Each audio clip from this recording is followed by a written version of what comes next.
Hi everyone. In today's tutorial, we show you how to hide comments from friends on Facebook quickly and easily. If you want more privacy and better control over your posts, this tutorial is for you. On your Facebook dashboard, let's say this is your post and you want to hide the comments on it. All we need to do is click on the comments like this, then scroll down until we find the comment we want to hide. To hide it, we simply click on these three dots, and we will see the Hide Comment option. Once we click this, the comment disappears from view.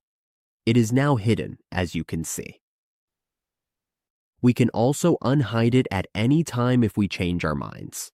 This is a great way to manage your Facebook experience and keep your posts clean and organized.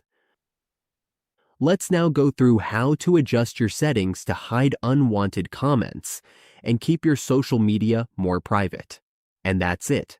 Now we know how to hide comments from friends on Facebook.